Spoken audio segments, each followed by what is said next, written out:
My dear learners, I hope कि आप सभी लोग बहुत ही बेहतर, शानदार, जबरदस्त होंगे।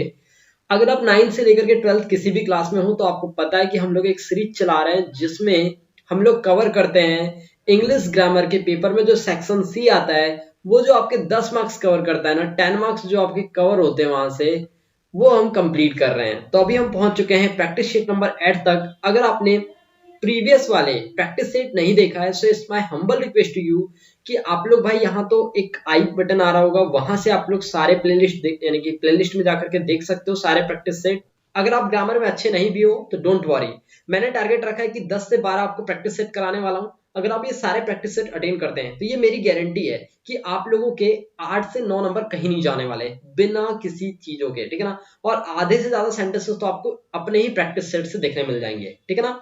So without wasting time let get start the video.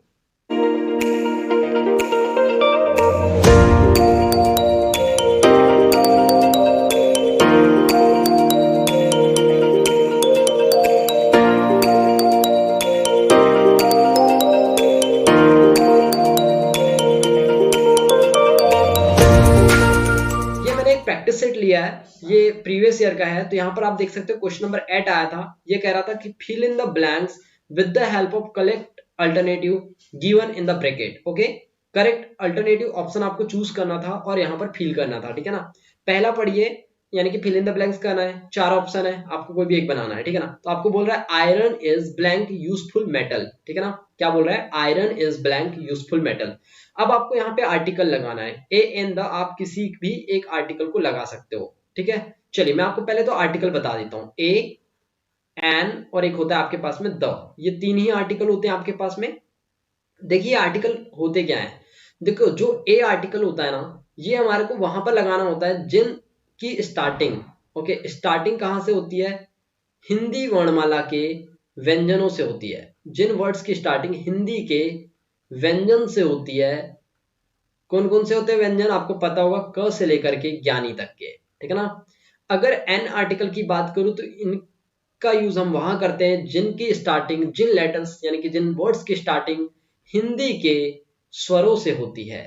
Hindi के क्या हो जाए, स्वरों से होती है। जिनकी स्टार्टिंग हिंदी के स्वरों से होती है ना, जो कहां से कहां तक होते हैं? अ से लेकर के आपके अह तक होते हैं। तो यहाँ के बीच में अगर किसी भी एक वर्ड से लेकर के अगर आपका वर्ड स्टार्ट हो रहा है तो आप क्या करेंगे? वहां पर एन आर्टिकल लगा देंगे।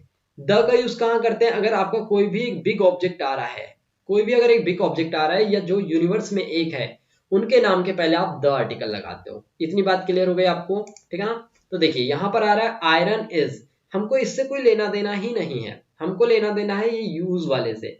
यहाँ पे क्या आ रहा है? यूजफुल। क्या आ रहा है? यूजफुल। तो देखो यह यज्ञ का आ रहा है, और आपको मैंने अभी बताया कि भाई अगर कोई भी व्यंजन से शुरुआत हो रही है तो कौन सा आर्टिकल लगाते हैं? बताओ। ए आर्टिकल लगाते हैं। कौन सा आर्टिकल लगाते हैं हम लोग? हम लोग लगाते हैं यहाँ पर करेक्ट ए आर्टिकल लगाएंगे। तो हमारा करेक्ट आंसर क्या हो जाएगा? यहाँ पर ए हो जाएगा। क्या हो जाएगा हमारा करेक्ट आंसर? ए हो जाएगा। तो हमारा करेक्ट आंसर हो गया ए। नेक्स्ट पढ़िए, he has hardly blank money. यहाँ पे आपको सम और एनी दोनों में से कोई एक ऑप्शन फिल करना है। तो देखो सम कहाँ लगाते हैं आपको पता होगा। सम लगाना होता है हमें अफर्मेटिव सेंटेंसेस में, और एनी लगाना होता है हमें नेगेटिव सेंटेंसेस में, ठीक है। लेकिन सेंटेंस तो आपको भी यहाँ पे अफर्मेटिव लग रहा है, लेकिन एक वर्ड यहाँ पे दिया है जो आपको पूरे सेंटेंस का मीनिंग चेंज कर दे रहा है। यहाँ पे आ रहा है हार्डली वर्ड, और ये जो हार्डली वर्ड है ये बता रहा है बड़ी मुश्किल से, यानी कि नेगेटिव थॉट दे रहा है हमको। इसलिए यहाँ पर जो करेक्ट आंसर होगा वो हो जाएगा हमारे पास में एनी। क्या हो जाएगा हमारे पास में? एनी हो जाएगा, सम नहीं होगा, ठीक है ना। थर्ड रीड करिए, I am use to blank in queues. ओके, क्या दिया है? क्यूजेस, ओके, हाँ एक्सक्यूजेस वाला है, ठीक है ना। आई एम यूज टू इन क्यूजेस, हमको इससे कोई लेना देना नहीं है। हमको बोल रहा है कि यहाँ पे वर्ब क्या फील करनी है, वेट डालेंगे कि वेटिंग डालेंगे कि वेटेड डालेंगे। तो देखो भाई मैं आपको सीधी सी बात बता देता हूँ, दो बातें होती हैं। अगर देखो टू आ रहा है तो टू के बाद ना हमेशा वर्ब की फर्स्ट फॉर्म लगाई जाती है, और अगर फोर आता है तो फोर के बाद ना हमेशा वर्ब की फोर्थ फॉर्म लगाई जाती है। तो देखो यहाँ पे आईएनजी फॉर्म आ नहीं सकती और वेटेड होती है वर्ब की सेकंड फॉर्म, तो ये भी नहीं आ सकता है। तो करेक्ट आंसर आपका क्या हो जाएगा? यहाँ पे हो जाएगा वेट। क्या हो जाएगा? वेट। यहाँ पे करेक्ट आंसर आपका आ गया वेट। Got it? समझ में आ गई इतनी बातें आपको? आई होप क्या आ गया होगा। यहाँ पर एनी आया था आपका करेक्ट आंसर, यहाँ पर वेट हो गया। नेक्स्ट देखिए, नेक्स्ट सेंटेंस आपके सामने, he is good blank English. ये सेंटेंस बड़ा ही कंफ्यूजिंग वाला है और बहुत बार एग्जामिनर आपको एक कंफ्यूज करने के लिए देता है। ठीक है, समझते हैं इसको क्या कहना चाह रहा है। He is good. अब देखो आपके दिमाग से ना हर एक बच्चा 90% बच्चे मैं आपको बता रहा हूँ इन लगा के आएंगे। ठीक है, 90% बच्चों की बात करूं तो ये इन लगा के आएंगे और मात्र 10% बच्चे ऐसे होंगे जो एट लगाएंगे। ठीक है, मात्र 10% बच्चे ही एट लगाएंगे। ठीक है ना, ऑप का तो रीजन ही नहीं बनता, ऑप तो आ ही नहीं सकता है। अब ये इन और एट का डाउट क्लियर करता हूं मैं आपका। देखो देखो मैंने आपको बताया यहाँ पे दो सेंटेंस लिखा है मैंने, I am good at English और दूसरा लिखा है I am good in English. देखो समझते हैं, एट का यूज हम वहां करते हैं जब हम बताते हैं कि मैं जैसे राइटिंग वर्क हो गया, ठीक है ना, राइटिंग वर्क हो गया या फिर स्पीकिंग वर्क हो गया। तो अब देखो इंग्लिश एक लैंग्वेज है, तो इंग्लिश के अगर आप राइटिंग और स्पीकिंग दोनों में अच्छे हो, यानी कि आप पूरी लैंग्वेज में ही अच्छे हो, तब आप लगाते हैं एट, तब आप क्या लगाते हैं, एट लगाते हैं। लेकिन अगर आप अपने बिहेवियर को बता रहे हो कि मैं इंग्लिश की क्लास में अच्छे से रहता हूँ या मेरी इंग्लिश की क्लास में बहुत अच्छा रिजल्ट है, तब के केस में आप ना इन लगाते हो। क्या लगाते हो आप लोग, इन लगाते हो। तो आपको क्या दिमाग में आया, I am good in English. ठीक है, I am good in English. तो आपको क्या पता चल रहा है कि भाई स्पीकिंग और राइटिंग दोनों की ही बात होगी, क्योंकि यहाँ पर क्लास वगैरह तो कुछ बोला नहीं है हमको। इसलिए यहाँ पर करेक्ट आंसर क्या हो जाएगा आपका, यहाँ पर करेक्ट आंसर हो जाएगा आपका एट, इन नहीं होगा। ठीक है, तो करेक्ट आंसर आपका है यहाँ पर एट। Got it.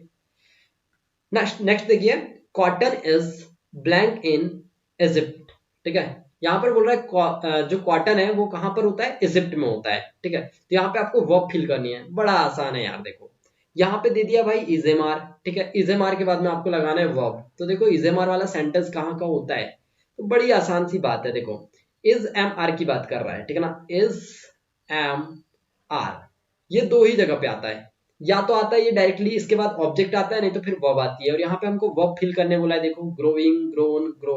ठीक है ना, तो देखो इसके बाद आती है हमेशा वर्ब की फोर्थ फॉर्म, जिसको हम लोग बोलते हैं वर्ब की फर्स्ट फॉर्म प्लस के आईएनजी फॉर्म, जीरंड भी बोलते हैं जिसको हम। यहाँ सब्जेक्ट लगा रहता है, देन यहाँ पर लग जाता है ऑब्जेक्ट। और ये कौन सा टेंस होता है भाई, प्रेजेंट कॉन्टिन्यूअस। क्या होता है, प्रेजेंट कॉन्टिन्यूअस टेंस होता है। ठीक है ना, तो यहाँ पे हमारे को लगाना है वर्ब की फोर्थ फॉर्म, यानी कि वर्ब की फोर्थ फॉर्म किसे कहते हैं हम लोग, वर्ब की फर्स्ट फॉर्म प्लस के आईएनजी। ओके चलो लगा देते हैं। तो यहाँ पे क्या जाएगा, एक ही दिख रहा है मुझे आईएनजी वाला, ग्रोविंग। क्या दिख रहा है मुझे, एक ही वर्ब दिख रहा है, ग्रोविंग। तो मैंने लगा दिया ग्रोविंग। ग्रोन भी नहीं आएगा, ग्रो भी नहीं आएगा, यहाँ पे करेक्ट आंसर हो जाएगा ग्रोविंग।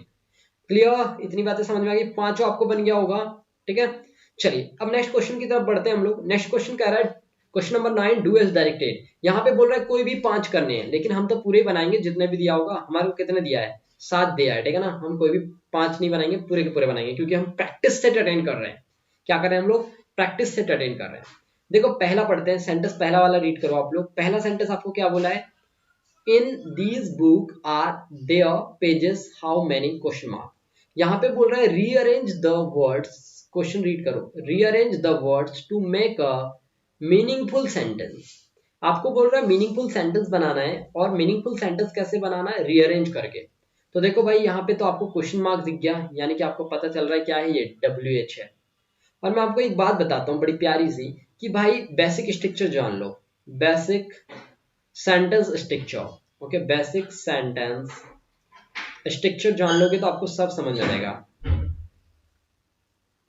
देखो अफर्मेटिव की बात करूंगा तो क्या आएगा, सब्जेक्ट, उसके बाद आएगा हेल्पिंग वर्ब, देन आता है main verb, then object. Negative की बात करें तो क्या बनता है, सब्जेक्ट, उसके बाद हेल्पिंग वर्ब, देन आपको लगाना होता है not, then main verb, then object. ये स्ट्रक्चर अगर याद कर लोगे ना, पक्का बता रहा हूं, ऐसे मीनिंगफुल अरेंजिंग वाले कभी आपके गलत नहीं होंगे। इंटरगेटिव का स्ट्रक्चर क्या होता है, हेल्पिंग वर्ब सामने आती है, then subject, then main verb, then आपका ऑब्जेक्ट, देन क्वेश्चन मार्क।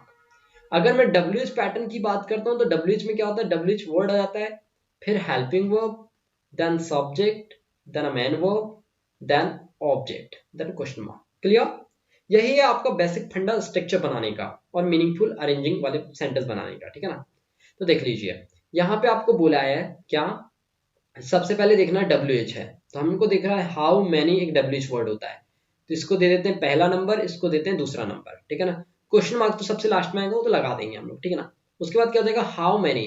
अब देखो ये जो हाउ मैनी वाला जो WH वर्ड होता है ना, इसके साथ ऑब्जेक्ट कैरी करता है। मैंने आपको क्या बताया एक बात, कि भाई ये जो हाउ मैनी आता है ना, इसके साथ ना कोई भी एक ऑब्जेक्ट कैरी करता है, और ऑब्जेक्ट मुझे यहाँ पर दिख रहा है बुक पेज, ठीक है, तो बुक दिख रहा है, बुक के अंदर पेज होते हैं, तो देखिए क्या आ जाएगा, थर्ड नंबर पे बुक आ जाएगा, ठीक है। तो हाउ मैनी, देखो बुक नहीं होगा, पहले तो पेजेस होगा, ठीक है ना, ये आ जाएगा थर्ड नंबर पर। How many pages, okay, pages होते हैं बुक के अंदर, तो ये पहले आएगा। उसके बाद आ जाएगा हाउ मेनी पेजेस, उसके बाद देखो क्या अरेंज हो रहा है, इन this book, in this book, क्या आ जाएगा, फोर्थ नंबर पे आ जाएगा इन, फिफ्थ पे आ जाएगा दिस, सिक्स पे आ जाएगा बुक। उसके बाद आर देयर, ये आ जाएगा सेवंथ नंबर पे, ये आ जाएगा एट्थ नंबर पर, ठीक है। तो आप इसको दो तीन तरीके से ही बना सकते हो। एक ऐसा बन सकता है कि how many pages are there in this book, ये भी हो सकता है एक करेक्ट आंसर, ठीक है ना, हेल्पिंग वर्ब को अगर मैं पहले लेके आऊं तो हम लोग इसको ऐसे ही बना सकते हैं। कैसे, मैं आपको बताता हूँ एक तरीका।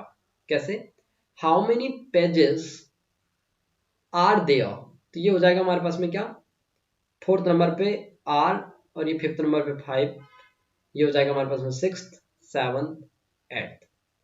ओके, तो क्या समझ में आया। अभी देखो जब हम लोग सेंटेंस लिखेंगे तब आपको समझ में आएगा क्या हो रहा है। सेंटेंस ये ऐसे हो रहा है, हाउ मैनी पेजेस, पेजेस हो गया, देखो first second third, are there in this book, clear. Last में क्वेश्चन मार्क भी लगाना है। तो how many pages are there in this book. Next read करो, he is too poor to pay his page, change into complex sentence so that से आपको इसको क्या करना है, चेंज करना है। तो देखो भाई टू और टू, ये इनके प्लेस पे हमको सो दैट लगाना है, तो बना लेते हैं, क्या बनेगा, he is so poor, he is so poor, यानी वह इतना गरीब है कि वो अपनी कोचिंग की फीस भी नहीं दे सकता है, नहीं दे सकता है। तो आपको याद रखना है कि जहां पे भी सो दैट लगाते हैं ना, वहां पे एक कैन नॉट का फंडा चलता है। क्या चलता है वहां पर, कैन नॉट चलता है। तो ही इज सो पुअर, उसके बाद ना क्या बनाओगे आप लोग, दैट लगाना पड़ेगा, ठीक है। इसके बाद में आप लोगों को टू की जगह पे दैट लगा दिया आपने, ही कैन नॉट पे हिज फीस, पे हिज फीस। क्या समझ में आया यहां से कि ही इज सो पुअर, वो इतना गरीब है कि अपनी फीस भी पेमेंट नहीं कर सकता है। देखो यहाँ पे सब्जेक्ट की बात कर रहे हैं, ठीक है ना, ही कैन नॉट पे हिज फीस, तो हमने बना लिया यहां से सो दैट का यूज करते हुए। आप लोगों को समझ में आ पा रहा होगा कि हमने यहाँ पर शो और दैट दोनों का यूज कर लिया है, ठीक है। चलिए आगे बढ़ते हैं।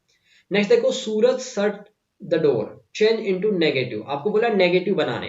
पहले सेंटेंस पहचानो, सेंटेंस है कहां का। तो देखो भाई सेंटेंस दिया सब्जेक्ट, देखो सट सट सट तीनों फॉर्म सेम होती है, तो ये दिया है वर्ब की सेकंड फॉर्म। अगर देखो ये वर्ब की फर्स्ट फॉर्म होती तो प्रेजेंट सिंपल हो जाता है, तो फिर क्योंकि सूरज तो सिंगुलर सब्जेक्ट है, ठीक है ना। तो ये क्या हो जाएगा, और इसके बाद दिया ऑब्जेक्ट, तो आपको पता चल गया भाई पास्ट सिंपल टेंस है। कौन सा टेंस है ये, पास्ट सिंपल टेंस है। और आपको पता है पास्ट सिंपल का नेगेटिव क्या बनता है, मैं बताऊं आपको, सब्जेक्ट, देन बनता है आप लोगों का डिड नॉट, देन बनता है आप लोगों का वर्ब की फर्स्ट फॉर्म, फिर बनता है आप लोगों का ऑब्जेक्ट। क्लियर, बना लो बस भाई, यही बनाना है आपको। तो बताओ सूरज आपका सब्जेक्ट है, तो सब्जेक्ट तो सूरज ही रहेगा, ठीक है। सूरज के बाद क्या लगाना पड़ेगा, आपको पता है नेगेटिव है तो डिड नॉट लगाना पड़ेगा, लगा दिया हमने, सूरज डिड नॉट। शट की तो सेकंड फॉर्म फर्स्ट फॉर्म सब सेम ही होती है, तो Suraj did not shut the door, ठीक है ना। चलो बन गया, आसान था। आगे बढ़ते हैं। फोर्थ देखो, सी वॉच मूवी फॉर 2 आवर्स। यहां पे ना एक ही वर्ड आपको पूरा क्लियर कर देगा कि बनाना क्या है, वर्ब फिल करनी है आपको। क्या बोला है, supply the correct form of verb. आपको ना यहाँ पर वर्ब फिल करनी है। मैं आपको एक ही वर्ड बता रहा हूँ फॉर, और आपको एक टाइम दे दिया गया है, तो यही आपको क्लियर करता है कि यहाँ पे वर्ब क्या आएगी आपकी। तो देखो भाई ये सेंटेंस है आपका कहाँ का, सी आ रहा है फिर वॉच आ रहा है, तो देखो यहाँ पे बोल रहा है मूवी, ओके, तो यहाँ पे ये ना प्रेजेंट का है। अब ऐसा बोला नहीं है कि कहाँ का है, लेकिन ये प्रेजेंट का ही बनेगा। तो यहाँ पे ये ऐसे बन सकता है क्या, सी के बाद आ जाएगा आप लोगों का हैज बीन वॉचिंग, क्या हो जाएगा आप लोगों का, हैज बीन वॉचिंग, ठीक है ना। तो आपका करेक्ट आंसर क्या हो जाएगा, हैज बीन वॉचिंग। क्लियर, ये आपकी वर्ब हो गई। नेक्स्ट रीड करो, I am buying mangoes, change the voice. आपको बोला है वॉइस बनानी है इसकी, वॉइस वॉइस बनाना है। देखो वॉइस का बेसिक स्ट्रक्चर क्या होता है, सबसे पहले आता है ऑब्जेक्ट, फिर आता है हेल्पिंग वर्ब, फिर आपको लगानी होती है मेन वर्ब की थर्ड फॉर्म, फिर लगाना होता है बाय, फिर लगाना होता है आपका सब्जेक्ट। ठीक, वॉइस वाला वीडियो देख लेना अगर नहीं बनती होगी तो वॉइस, ठीक है ना। देखो तो यहाँ पर मैंगोज आपका ऑब्जेक्ट है, तो हम लोग पहले मैंगोज ही लिखेंगे। क्या लिखेंगे, मैंगोज। तो लिख दीजिए मैंगोज। अब देखो मैंगोज है प्लूरल, और आपको पता है ये टेंस कौन सा है, आई एम आ रहा है, ठीक है। तो प्रेजेंट कॉन्टिन्यूअस है, तो प्रेजेंट कॉन्टिन्यूअस की वॉइस का क्या होता है, मैं बता दे रहा हूँ आपको स्ट्रक्चर पहले तो, ठीक है ना, उसके अकॉर्डिंग बनाएंगे हम लोग। तो देखो क्या हो जाएगा, ऑब्जेक्ट आएगा सबसे पहले, प्रेजेंट कॉन्टिन्यूअस है तो हेल्पिंग वर्ब में क्या रहेगी, इज एम आर ही रहेगा, लेकिन क्या आ जाएगा यहाँ पर बीइंग लग जाता है। देन आप लोगों का आ जाएगा वर्ब का third form, then by, then subject. Clear. तो आप लोगों का मैंगोज हो गया। मैंगोज के बाद हम लोग क्या लगाएंगे, इजेमार से आर उठा के लगाएंगे, क्यों, क्योंकि mangoes are plural subject. Mangoes क्या आपका प्लूरल सब्जेक्ट है, आर लगा दिया। उसके बाद आप लोगों को क्या लगाना है, देखो ऑब्जेक्ट लगा दिया, इजेमार लगा दिया, बीइंग लगाना है, तो बीइंग ऐड करेंगे। क्या ऐड करेंगे हम लोग, बीइंग ऐड करेंगे, कर दिया हमने। उसके बाद वर्ब की थर्ड फॉर्म फिल करनी है, वर्ब है बाय, बाय की थर्ड फॉर्म क्या जाती है, बॉट, ठीक है ना। वर्ब की थर्ड फॉर्म क्या जाती है, बाय की बॉट, बाय बॉट, बॉट। तो mangoes are being bought by. अब देखो आई का, तो आई का यहाँ पे सब्जेक्टिव केस, लेकिन ऑब्जेक्ट के प्लेस पर आ रहा है, तो क्या हो जाएगा यहाँ पर मी हो जाएगा, ठीक है ना, बन गया आपका। नेक्स्ट देखो, he saves money so that he may buy a car. आपको बोल रहा है rewrite using a non finite clause. Non finite clause क्या होता है आप लोगों का, जहां पे आप लोग आईएनजी फॉर्म वाली वर्ब यूज करते हो। क्या करते हो आप लोग, जीरंड फॉर्म यूज करते हो। जीरंड फॉर्म बोले तो वर्ब की फोर्थ फॉर्म, वर्ब की फोर्थ फॉर्म बोले तो वर्ब की फर्स्ट फॉर्म प्लस के आईएनजी, ठीक है ना। बना लेते हैं, तो क्या बन जाएगा यहाँ पर, देखो मैं आपको डायरेक्टली बना के बता दे रहा हूं, आप लोगों को समझ में आ जाएगा अभी। सेविंग मनी आपका ये क्या हो गया, वर्ब हो गया, ठीक है ना। सेविंग आपकी वर्ब हो गई आईएनजी फॉर्म में, तो saving money, okay, saving money to buy a car, ठीक, बाय अ कार। हमने क्या किया, जो सेविंग था ना, इसको सब्जेक्ट के फॉर्म में लेके आए हैं, सेविंग मनी, यानी कि पैसा सेव करके क्या करना चाह रहे हैं, कार खरीदना है, ठीक है ना। Saving money to buy a car, किस लिए पैसा बचा रहे हैं हम लोग, कार खरीदने के लिए, to buy a car, okay. उसके बाद हम लोग क्या कर रहे हैं, उसके बाद हम लोग कर रहे हैं इज हिज पर्पस या इज हिज गोल, बड़ा आसान वर्ड ले लेते हैं, goal. Saving money to buy a car is his goal, क्या है, पैसा बचा के कार खरीदना उसका गोल है। ये डायरेक्टली हमारे को नॉन फाइनाइट वर्ब में क्लॉज में हमने बता दिया। नेक्स्ट देखो, we will leave as soon as the taxi arrives, rewrite using no sooner than. अगर ये हट जा रहा होगा ना, तो मैं बोल के बता दे रहा हूँ, नो सुनर देन का आपको यूज करना है। क्या करना है आपको, नो सुनर देन का यूज करना है। तो देखिए हम लोग कैसे बनाएंगे, सबसे पहले ही यूज होगा नो सुनर देन, नो सुनना। उसके बाद क्या हो जाएगा हमारे पास में, does, no sooner does the taxi arrive. थोड़ा राइटिंग अच्छा नहीं बन रहा ना, देखो यार थोड़ा इरेज कर देते हैं। क्या हो रहा है, no sooner does the taxi arrive, okay. जैसे हमने क्या बोल रहे हैं, वी विल लीव, ओके, हम चले जाते अगर जल्दी से टैक्सी आ जाती, लेकिन हमको नो सुनर लगाना है, ठीक है। तो हमने क्या कह रहे हैं, no sooner does the taxi arrive, okay. अगर जल्दी से टैक्सी नहीं आती तो हम लोग चले जाते, ठीक है।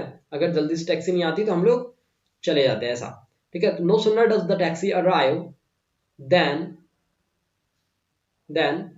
वी विल लीव,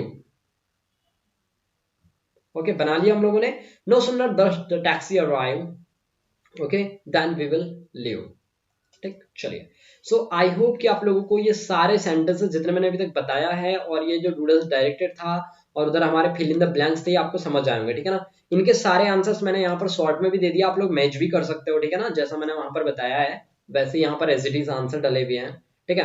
अब देखो मैंने इसका पूरा प्लेलिस्ट बना के आप लोगों के लिए यूट्यूब पर अपलोड कर दिया, प्रैक्टिस सेट 1 2 3 4 सिस्टमेटिक है पूरे लाइन से, ठीक है ना, आप वहां से देख सकते हो, ठीक है।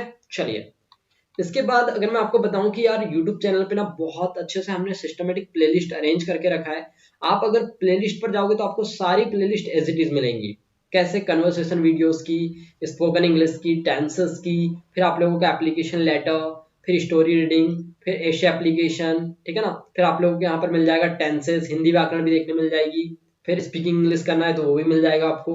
यानी कि हमने यहाँ पर सारी चीजें अवेलेबल करा दी आपके लिए। बस आपका काम है कि आपको वीडियोस देखने हैं और अपनी प्रॉपर नोट्स बनानी है, ठीक है। ये जितने भी मैं सेंटेंसेस करा रहा हूँ ना, इनकी आपको प्रॉपर नोट्स बनानी है, प्रैक्टिस सेट का नोट्स बनाना है। पक्का यहीं से सेंटेंसेस फंसने वाले हैं, क्योंकि मैंने प्रीवियस उठा के लाया है भाई, कोई नया सेंटेंस अपने तरफ से क्रिएट नहीं किया है। मैंने PYQ लेकर के आया हूँ आप लोगों के लिए, ठीक है।